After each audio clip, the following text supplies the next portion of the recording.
Hello everyone, আসসালামু আলাইকুম। বাসায় ছোটো বাচ্চা থাকলে মাংস আইটেম আসলে প্রতিদিনই রাখা লাগে কিছু না কিছু।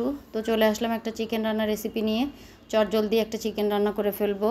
তেলের উপর প্রথমে আলুগুলো ভেজে নিলাম, তারপরে একে একে পেঁয়াজ কুচি, আদা বাটা, রসুন বাটা, জিরা বাটা, শুকনো মরিচ, লবণ, হলুদ, টমেটো কুচি সব কিছু দিয়ে মশলাটাকে ভালোভাবে কষিয়ে আমি চিকেনটাকে দিয়ে দিলাম। এবার চিকেনটা আমি একটু সময় নিয়ে ভালোভাবে কষিয়ে নিব। যত বেশিক্ষণ কষানো হবে মাংস খেতে ততটা টেস্ট হবে। কষানোতেই আসলে রান্নার সব থেকে বেশি মজাটা লুকিয়ে থাকে।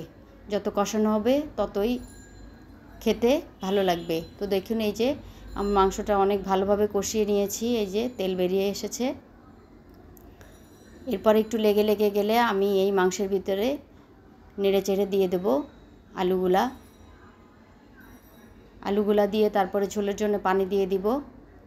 আমি গরম পানি দিয়ে দিলাম। এই যে নেড়ে চেড়ে হয়ে গেল আমার চিকেন রান্না। উপর থেকে ভাজা মশলা দিয়ে ছড়িয়ে দিয়ে নামিয়ে নিলাম। দেখুন কতটা লোভনীয় হয়েছে।